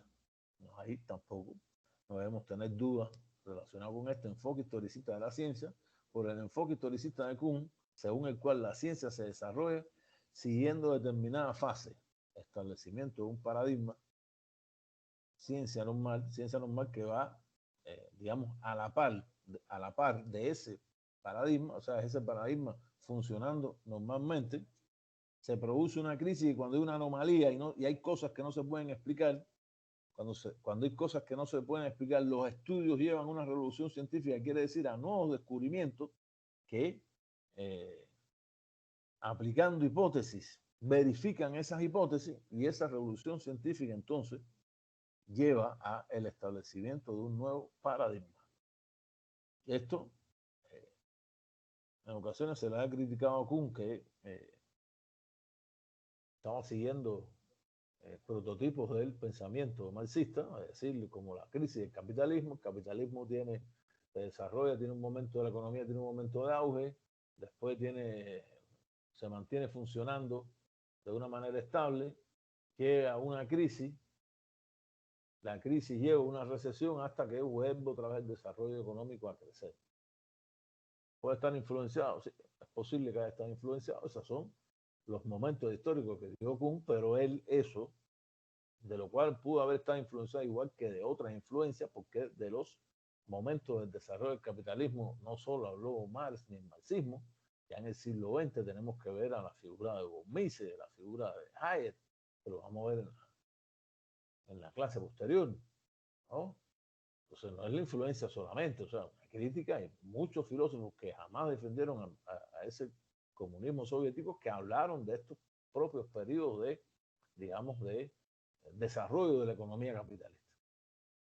Es igual, esto tiene que ver con el desarrollo, con el planteamiento de un paradigma científico, no exactamente. ¿Tiene relación? Por supuesto, pero no es igual. No se puede considerar de la misma forma. Nuevo paradigma relacionado a la cuarta revolución científica, revolución de las comunicaciones, que llega hasta nuestros días, dentro de ese periodo que, según los historiadores de la ciencia, plantean desde finales del siglo XX hasta nuestros días, han habido dos crisis económicas, la crisis del 2008 y la crisis donde estamos viviendo hoy. ¿Y eso ha tenido que ver con un cambio del paradigma científico? No. Por lo tanto, sí tiene relación, pero no lo determina. Lo determina el desarrollo de la propia ciencia a partir del conocimiento acumulado por los seres humanos y por el desarrollo de esa ciencia a partir de los estudios que hacen diferentes científicos en diferentes áreas. Yo, por lo menos personalmente, así es como lo veo. Por lo tanto, este enfoque historicista es un enfoque que es válido desde mi punto de vista.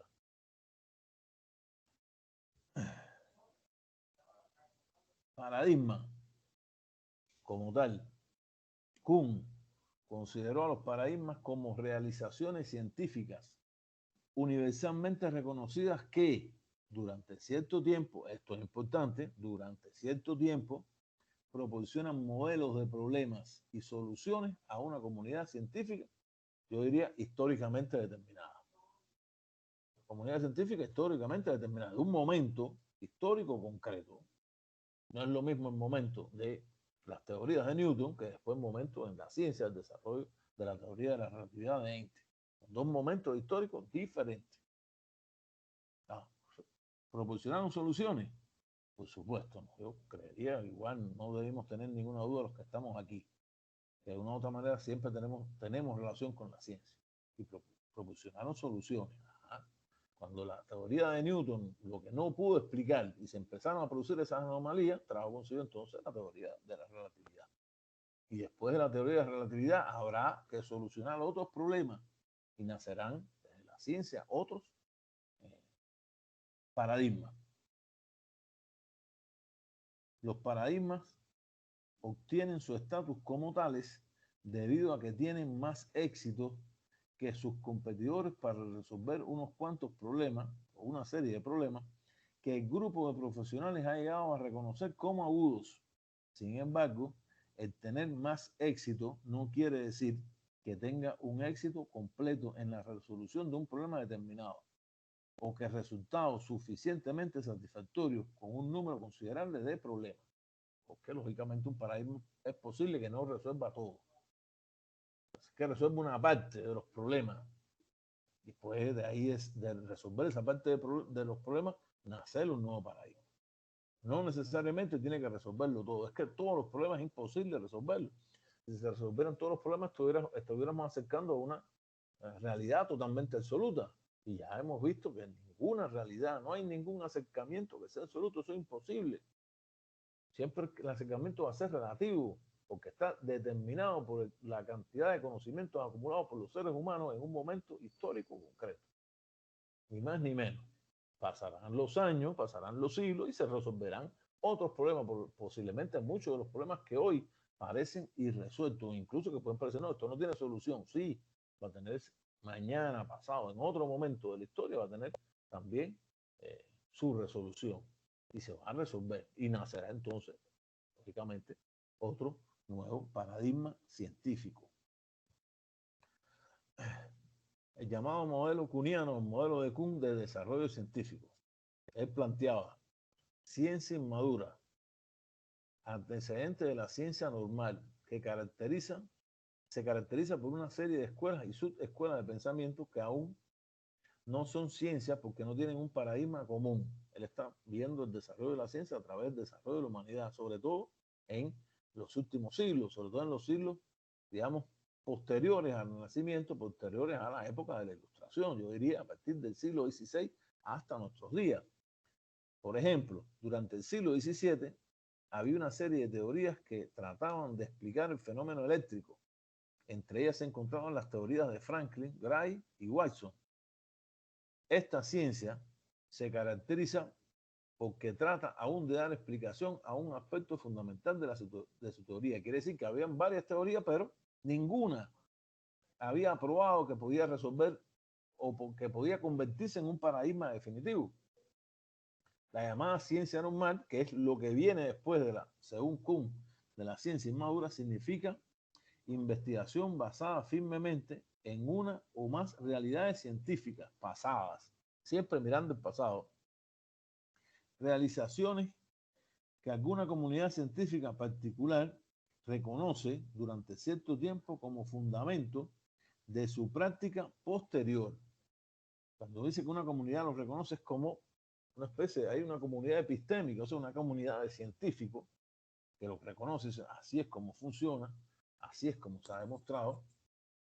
Hoy para reconocer eso hay que terminar haciendo, o sacando un libro o publicándolo en un artículo científico escrito o en internet.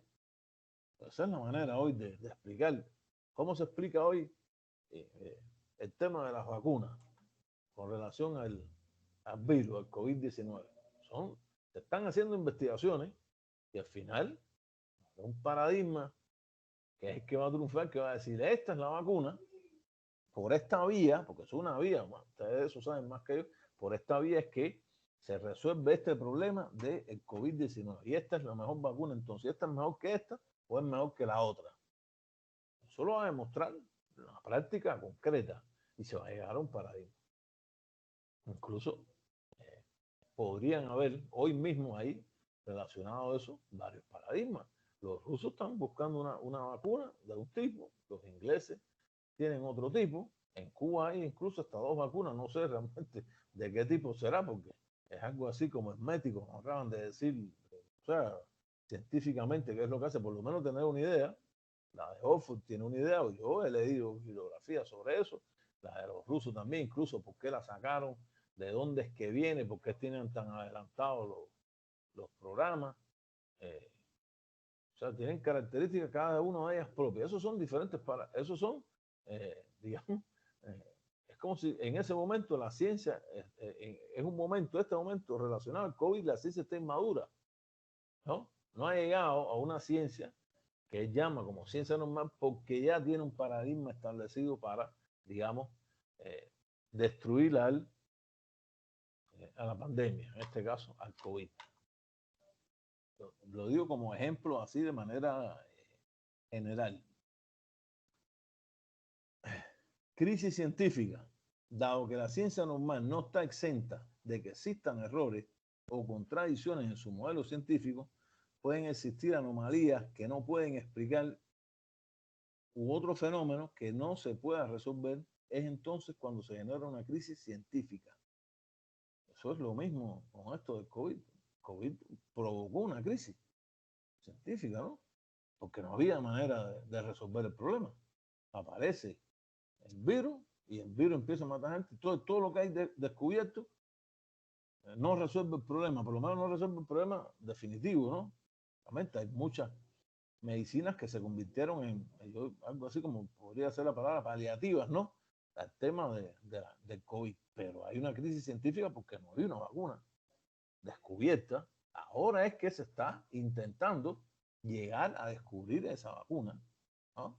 Es la relación entre los momentos diferentes de la ciencia y llegar entonces a una crisis. Y lógicamente se genera entonces una revolución científica por la aparición de un nuevo paradigma que suplanta a otro de manera que los científicos se vuelven hacia otras teorías que la puedan explicar, mientras que otros buscan tratar de resolverlo con nuevas teorías. Porque siempre esa comunidad epistemológica que apoya un paradigma, en definitivo, esa comunidad es otra comunidad que puede no aceptarlo. Eso pueden haber incluso varias comunidades. A lo mejor una acepta el paradigma de manera parcial, no la acepta de manera completa, pero el que no la acepta de manera completa a la vez está buscando nuevas formas de resolver el problema, está buscando la consecución de nuevas teorías que lleguen a ser un paradigma como tal. Y la ciencia extraordinaria se inicia con el conjunto de anomalías, rompecabezas sin solución a la luz del paradigma actual.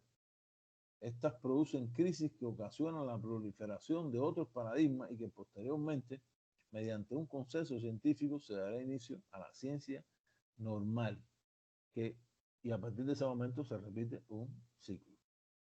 Les decir a ustedes cómo es el ciclo del desarrollo de la economía capitalista. La economía capitalista es cíclica, desarrolla de manera cíclica. Aquí hay ciclos también, pero en este caso no está relacionado a la economía, está relacionado al desarrollo de la ciencia. ¿Tiene parecido? Sí. ¿Es igual? No. ¿Tiene que ver con lo mismo? Tampoco. Repito, esta es la valoración así de manera general que yo personalmente hago sobre esto. El método. El método de Thomas Kuhn es el análisis social en la historia por medio de entender las épocas y sus teorías. Pongo supuestamente científico porque muchas de estas teorías después se demostraron que no eran científicas. Analizando cómo se relacionan esas mismas. Y cuando digo supuestamente científico, es posible que incluso haya sido en parte científica, en otras partes no científica. Es posible también. Es decir, no importa saber si la teoría, por ejemplo, geocéntrica, tiene valor en el mundo actual, ni mucho menos si nos parece lógico, cosa que se podría aplicar en la teología, la química u otras. Lo único que importa es su validez científica en su época, no su validez en la época actual. El cambio de paradigma no es necesariamente evolutivo. A veces divide una ciencia incluso en varias. Esto igual ocurre como ocurre en las sociedades humanas. Y esto es importante desde el punto de vista de ese método historicista de el desarrollo de la ciencia que plantea Kuhn, porque es lo que nos está diciendo que, por ejemplo, en el momento de las teorías de la Tierra como el centro del universo, y alrededor de la Tierra entonces giraba el Sol y todos los planetas, uno hoy, a la luz de estos desarrollos científicos actuales, puede parecer una barbaridad. O sea, qué locura esa gente. Pero hay que ubicarse concretamente en por qué esas personas estaban declarando eso, e incluso ver el desarrollo que habían tenido hasta ese momento. Porque la teoría de geocéntrica, recordemos que posiblemente se haya opuesto en su momento a la teoría de que la Tierra, por ejemplo, era plana. Ellos por lo menos reconocían que la Tierra era redonda, lo que era el centro del universo, y no el centro era el Sol. La Tierra incluso se giraba alrededor del Sol. Pero para ese momento histórico era bien importante, ¿no? Era un desarrollo, un eslabón más en el desarrollo del conocimiento humano. Ni más ni menos. Es como decirlo, momento del desarrollo del conocimiento humano relacionado a la Tierra. La Tierra es plana. La Tierra es el centro del universo y todo el mundo gira alrededor de la Tierra, y la Tierra es un planeta del sistema solar que giran todos los planetas del sistema solar alrededor del Sol. Son momentos históricos de la ciencia. Y cada momento de eso tuvo, lógicamente, un valor. En el momento que se dijo que la Tierra era plana, también hasta ese momento no había ni siquiera una teoría, ninguna. Se consideraban, ¿y por qué era plana? Porque los seres humanos de este grupo llegaban hasta aquel lugar y de ese lugar volvían hasta este. Y no había desarrollo científico para, por ejemplo, empezar a buscar que la Tierra no fuera plana. Entonces, el desarrollo científico, eso es importante, y eso es lo que planteó Kuhn. Su objetivo, como objetivo de la filosofía de Kuhn, era mostrarle al mundo que la ciencia no es solamente un contraste y neutral entre las teorías, a lo que podemos llamar como realidad, sino que existen otros factores entre defensores de los distintos paradigmas, como puede ser el debate, diálogo, luchas y tensiones entre los mismos. También con su lectura da a entender que la ciencia como tal no puede trascender, ya que solo lo hizo en fases de la ciencia normal, ya que ahora en la actualidad solo son rupturas de esa continuidad. O sea, rupturas relacionadas lógicamente a la cuarta revolución industrial, a esta revolución, de la llamada revolución de las comunicaciones, que muchas veces solamente se habla de eso, pero realmente hoy en el mundo de esta cuarta revolución industrial yo creo que la parte del componente telecomunicacional es posible incluso que sea el principal, pero no se puede incluso señalar que sea el último. Hay un desarrollo de la robótica muy importante, desarrollo de la bioquímica también extremadamente importante, de la biología, de diferentes trasplantes de órganos humanos. Yo realmente creo que el desarrollo tecnológico hoy del mundo, esa cuarta revolución industrial, tiene que ver con de la nanotecnología, tiene que ver con muchísimas más cosas que con una revolución industrial vinculada única y exclusivamente al tema de las comunicaciones. Y esto, lógicamente, crea enfrentamiento, crea choque, y hasta llegar incluso a ruptura y a formación de nuevos paradigmas. Todo eso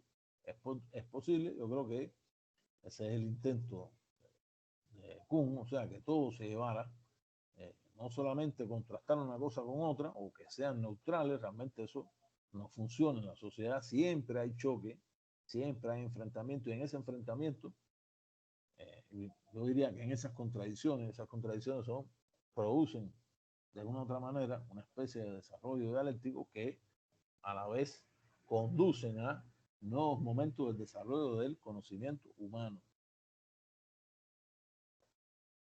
La trascendencia de las teorías de Kuhn, el enorme impacto de la obra de Kuhn se puede medir en los cambios que provocó en el vocabulario de la filosofía de la ciencia. Kuhn planteó la palabra paradigma, de un término que se usa en cierta forma de la lingüística, a su actual en el más amplio sentido. Acuñó el término ciencia normal para referirse a la relativamente ciencia de rutina, o sea, lo que todo está normal y está funcionando en el paradigma tal.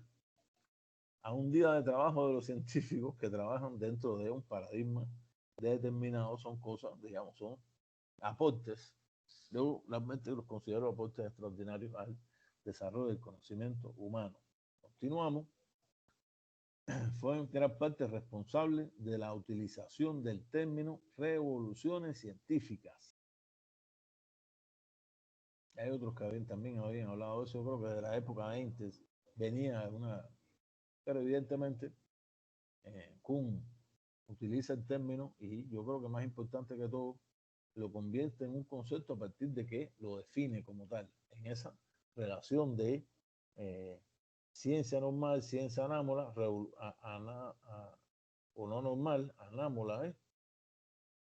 anómala, perdón, ciencia anómala, revolución científica, nacimiento de un nuevo paradigma para llegar entonces otra vez a la ciencia normal. El uso frecuente de la frase paradigma ha hecho que los científicos conozcan mejor y en muchos casos sean más receptivos a los cambios de paradigma. De modo que los análisis de Kuhn sobre la evolución de punto de vista científico por sí mismo ha influido en esa evaluación. Y en ese sentido yo creería que habría que verlo en esa comunidad epistemológica. Si en otro momento de la historia humana esto no ocurría, recuérdense, vimos el artículo sobre la teoría de la evolución de Darwin, y eso es un nuevo paradigma, eso es uno de los casos.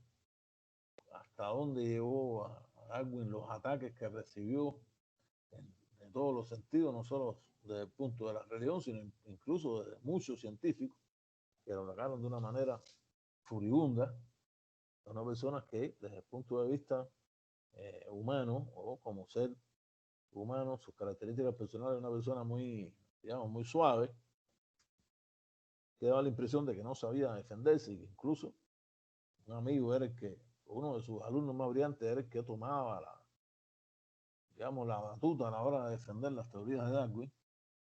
Sin embargo, eso hoy, digamos que ya no ocurre. Cuando se va a hablar de los paradigmas, yo creo que incluso en las diferentes comunidades epistemológicas que forman un paradigma determinado, ya existe un respeto de una u otra, ¿no? Estos son tus argumentos, estos son mis argumentos, puede ser que sean argumentos contradictorios, pero los respetamos. Y a mí personalmente eso me parece un avance y que no solo me parece un avance, sino que va a contribuir a la vez en el avance de la acumulación de los conocimientos humanos hacia un futuro de mayor todavía el desarrollo del conocimiento, porque ese propio desarrollo del conocimiento no tiene límite.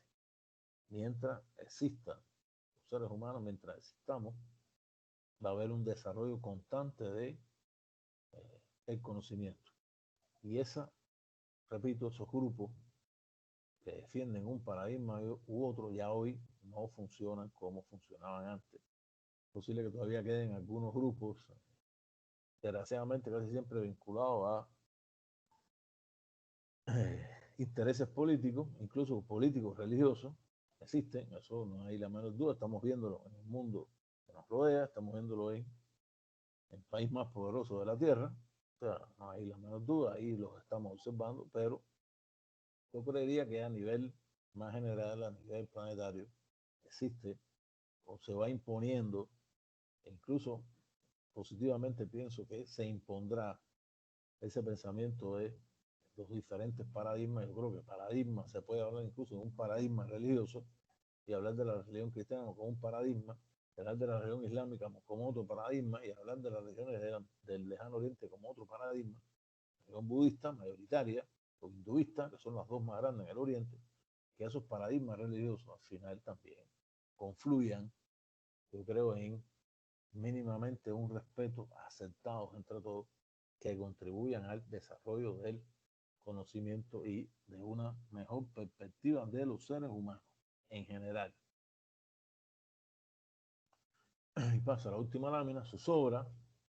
Estas son algunas, realmente muchísimas obras de Kuhn, la revolución copernicana, las estructuras de las revoluciones científicas, que es su obra realmente más famosa.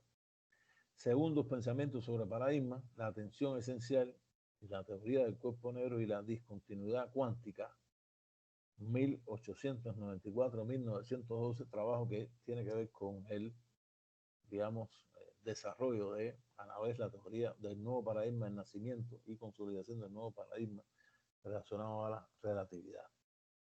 Hasta aquí es la presentación de Kuhn que teníamos para ustedes en el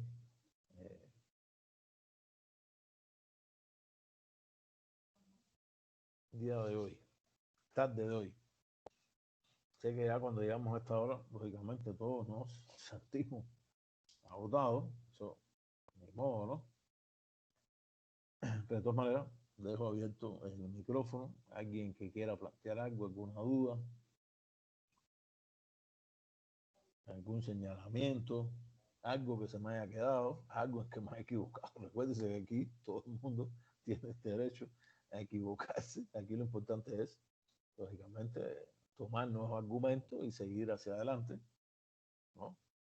formemos de una u otra manera un nuevo paradigma mundial, un nuevo paradigma, yo diría, de defensa del medio ambiente, vinculado a la defensa de todos los derechos humanos. Esos son los paradigmas. Eso debería ser llegar a un paradigma así a nivel planetario, ¿no? De respeto a todos, de respeto a los que piensan diferentes como nosotros. Y yo creería que de muchos paradigmas creados uno solo, vamos a ser mejores seres humanos, que es al final lo que de una u otra manera uno tiene que aspirar. Yo creería que específicamente de la teoría del conocimiento, esto que estamos viendo hasta ahora igual nos sigue demostrando de una u otra manera que ese conocimiento es acumulativo, se ha acumulado el conocimiento humano a través de los siglos, a través de diferentes etapas históricas de miles y miles de años. Estamos hablando, si vamos a hablar de la historia como tal, desde el nacimiento de la escritura en Mesopotamia hace 3.500 años hasta hoy, estamos hablando entonces de 5.300 años de historia. Y en 5.300 años de historia había un desarrollo realmente importante del conocimiento. Se ha ido acumulando ese conocimiento humano. Hoy es más fácil que se acumule, tenemos para guardarlo no solo en libros, y esos libros se conserven, sino es para guardarlo en tecnológicamente lo mismo en una computadora que en una memoria, que en el celular, que todo está, yo creería que predestinado a que ese conocimiento humano se siga acumulando, y que cada vez haya más conocimiento humano, y que sea intercambiable, que sea fácil relacionar uno con otro, y que seamos capaces de, digamos, con nuestros argumentos, oír los argumentos de otros y de otras, porque eso está desarrollando de una u otra forma el conocimiento humano hacia el futuro. Yo lo dejaría hasta aquí. No sé si alguien quiere plantear algo. Por favor, si alguien quiere plantear algo, abre el micrófono.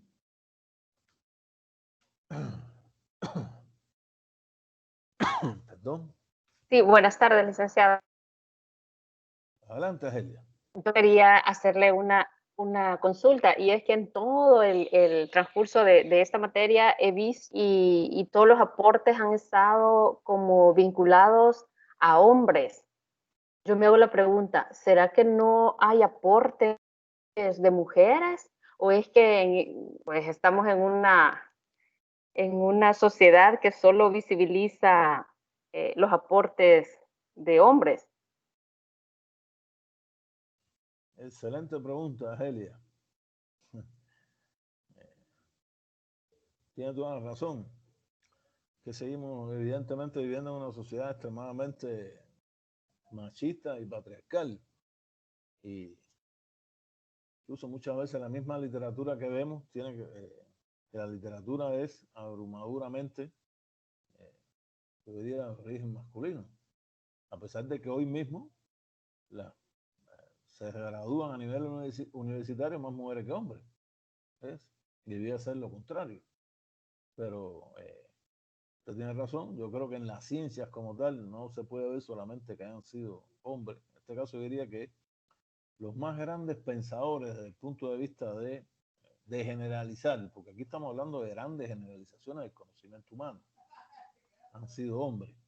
Pero si eso lo vemos ya en el desarrollo de la ciencia y del conocimiento particular, yo creo que no se puede hablar en física si no se habla de Madame Curie, ¿no? Es la primera persona así que me viene a la mente del desarrollo científico. Ahora mismo, el premio Nobel de Física se le ha dado a 2 mujeres. Y qué bien.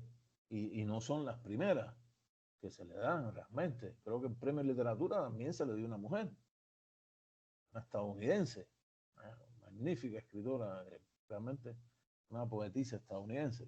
Así que sí está en papel de las mujeres, y eso no hay que reconocerlo. Yo lo que sí creería que desde el punto de vista de las generalizaciones de la ciencia, han sido hombres los que han hecho esas grandes generalizaciones.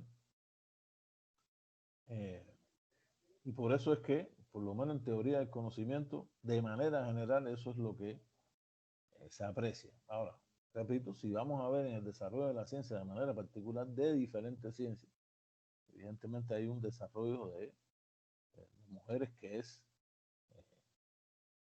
tan destacado en algunos casos como determinante, yo creía, en otros. Y eso pues, está demostrando los resultados que se están teniendo hoy a nivel planetario en el desarrollo del conocimiento humano.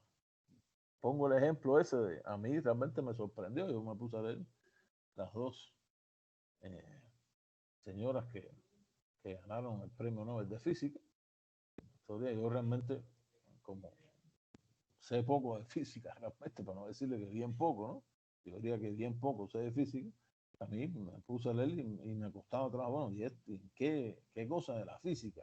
Una explicación realmente técnica que yo no conozco, pero que evidentemente tiene que tener una trascendencia desde el punto de vista del conocimiento humano, de manera general de los seres humanos, a los que pertenecemos. Pero sí, tienes razón, yo la única explicación que le veo es esa, que a nivel de las generalizaciones, desde el punto de vista del conocimiento, no han habido posible que, por ejemplo, si uno va a hablar del paradigma marxista y va a hablarlo de manera general, me viene siempre al pensamiento de Rosa Luxemburgo, una de las, yo diría que de las más encumbradas mentes alemanas de esos finales del siglo XIX y principios del siglo XX. No hubo tiempo realmente, no lo estoy planteando a nivel de justificación. Realmente a veces se necesitaría mayor espacio para tocar todos los puntos que nosotros quisiéramos, pero lo único que yo veo de por qué es que ocurre esto es que a nivel de esa generalización de la ciencia han sido personajes masculinos los que lo han hecho. No, realmente no veo otra explicación. Si uno va a hablar de la historia de Francia, tendría que hablar de Juana de Arco. Y tiene un papel trascendental en la historia de Francia, no es tanto, no solo en la historia de Francia, sino en la cultura general francesa, ¿ok? Me viene igual solamente en la cultura francesa. La libertad está representada en una mujer, no es así en Estados Unidos, en Francia sí, y el himno nacional de Francia es la Marsellesa, ¿no? Y eso es el papel, digamos, de las mujeres en esa parte de la historia que tiene que ver también con el conocimiento humano. Y si lo vamos a ver así específicamente en todas las historias del desarrollo de la cultura, de la ciencia, de las artes, de manera general, hay mujeres que han sido o han tenido un papel realmente trascendental. No sé si lo explico, de todas maneras le digo, es la única explicación que le puedo dar en ese sentido y se lo digo de verdad, esto lo terminamos así apretado en 10 semanas, en 20 semanas, que es como yo tengo el programa normalmente hecho, no aparece una mujer, a no ser que cuando yo hablo del paradigma marxista le digo, menciono a Rosa Luxemburgo y a Clara Zetkin, que son dos de las, digamos, que hicieron teoría desarrollando ese paradigma como tal. Eso. Y lo demás, si uno mira la lista, es cierto, todos los que hay ahí señalados son hombres. Pero esa es la explicación que yo le veo, no quitarle el papel también tan importante y trascendental que han tenido las mujeres en el desarrollo de la ciencia y con ello del conocimiento humano. En lo personal, doctor, me gustaría que, si es posible, que se generara como un listado de mujeres que han aportado al conocimiento para poder indagar luego, pues en nuestro tiempo libre, entre comillas, para conocer del aporte que también las mujeres han hecho a esta rama del conocimiento. ¿Cómo que no? Gracias. Con gusto. Se lo voy a buscar ya que me ha tomado en un momento, me ha sorprendido realmente. Nadie me había preguntado eso, pero tiene razón, ¿no? Y como tiene tanta razón, yo creo que merece que se busque. Y seguro no me extrañaría que buscando nos encontremos entonces con cosas que ni nos habíamos imaginado, porque esa es la investigación, ¿no? Empieza a investigar y se encuentra con cosas que ni se imaginaba que pudiera hacer. Gracias por la pregunta y por la aclaración y el interés que se tiene, Agelia. ¿Algún otro compañero o compañera? Si no hay más nada, entonces, 2:59, un minuto para que termine. Yo realmente pensaba que íbamos a terminar. Casi nunca nos es posible. Les agradezco a todas y todos haberle estado. Déjenme tomar la asistencia un momentito en este último minuto. Ya no se me olvide, déjenme descargar la lista. Ya he descargado la lista. Les agradezco entonces a todos y todos a su participación, haber estado aquí en este encuentro y nos vemos entonces el próximo martes. Recuérdense que está el martes, compañeros, todos los que no han participado. Feliz tarde. Participen. Feliz tarde. Feliz tarde, gracias. Feliz tarde. Hasta luego, feliz Bye, tarde. bye.